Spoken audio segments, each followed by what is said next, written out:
What's going on, y'all? Today's officially the day. We're taking all the stuff, and in this little Civic right here, I got the brand new Bear block right over here. One thing that we established that we were gonna do is just make sure we know any distinguishing marks to it, and actually these blocks have serial numbers. So casting we looked, marks? Yeah, casting marks, serial numbers. So we made sure, because the last thing we want to do is she's good. She's good. Last thing we want is somebody swapping my brand new engine for something else, and you never know, man. I've heard shadier things happening at shops. Not saying that this shop is like that, but yeah. So yeah, we got that in there, and then we got some other parts over here, all the timing components, cams, and then they're also gonna go ahead and port my manifold. So we'll get that. Walk this thing all the way up the driveway. Check out this contraption Rodney made to hold the engine up. Patent pending, so no one please nobody try to replicate this. Yeah, but this is in Highlander. Mm-hmm. Yeah, we don't need no truck. Who needs a truck? You need a truck? Don't need no truck. Never have. Yeah, this never is will. pretty cool. So it's not leaning on the oil pan or anything like that. This man has visions. Going places. Yeah, he has terrible taste in sports teams, but you know, he's got visions. And he's vision going, for them too. and he's going places. Give it time. All right, guys, we're finally here. And I got plenty. Oh, I got you. Got plenty of Evos, as you can see. One of the reasons why we brought it here.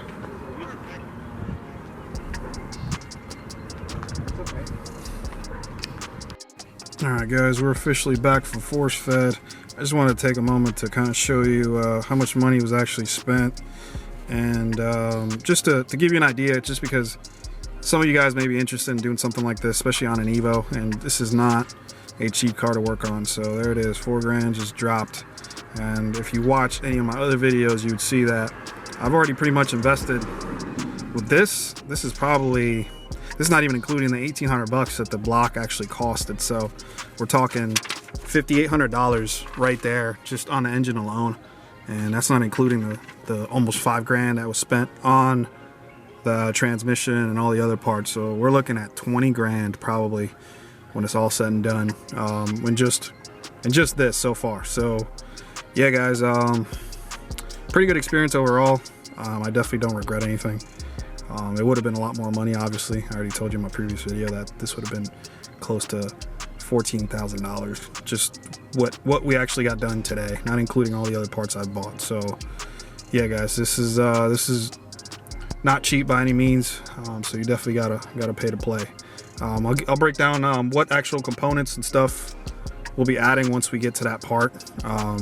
Me and the owner at Force Fed are still kind of discussing that. I just know that it's definitely going to involve a billet crank, just because I don't want any issues later on. But yeah, I'll be discussing that stuff with you guys. So yeah. What's going on, guys? It's been about 3 weeks since we dropped the engine off, and pretty much I've been waiting. We've been waiting on parts. The shop has been waiting for quite a while, so I didn't want to make any real content or talk about specifics until I actually got a chance to really know what exactly was going to go into the engine. So I wanted to go with all Manley parts. I'd kind of like matching stuff, and I wanted to do a 2.2. The reason why I want to do a 2.2 is because you kind of get the best of both worlds with a 2.2. You get the ability to rev a little bit higher than a 2.3, not as high as a 2.0, like a built 2.0, but you still get the ability to rev a little bit higher, and then you still get that low end torque. So, and not to mention, it's a lot less wear and tear on the crank. So the 2.2 just seems to be the better all around engine. And I've noticed a lot of research, pretty much all the long lasting built engines, the stroker ones, tend to be 2.2s. So I wanted to stay with the 2.2. The issue was Manley, the company, their pistons, they had pistons available. However, the actual coating that goes on the skirts, the people that actually do the coating, and I'll show you what that's rods. I'll show you what I'm talking about. If you see that black coating, the company that does that for them is supposedly not working during this coronavirus thing. So it's been it's about to be 3 weeks. Monday will make 3 weeks, and we're still kind of waiting. The shop is waiting on parts, but I just wanted to kind of fill you guys in on what components are actually going in this engine. So it's going to be a 2.2 stroker. We're going to go with a billet crank, Manley billet crank, and the reason why I chose that is because I'm not making that much power. The car is not going to make 900 horsepower, but one of the things with these stroker kits is that they're very heavy components, and the billet crank will save some weight and essentially just help the engine last longer. So that's the reason for the billet crank.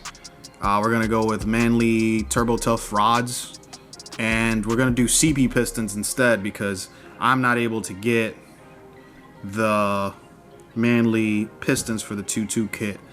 I'm okay with CP pistons for all the really big like name 2.2s out there. They honestly run Cali's cranks, CP, Carrillo pistons and rods, and those seem to be the biggest ones. This shop wanted to they prefer the Manley products because they know it works. They've done it in the past, so I stuck with what they said with the Manley stuff, and we're just gonna do CP pistons. We're gonna keep the compression ratio pretty low. You can go high compression when you're trying to make more power with less boost. However, those don't tend to last as long, so we're trying to keep this engine surviving and lasting for a while.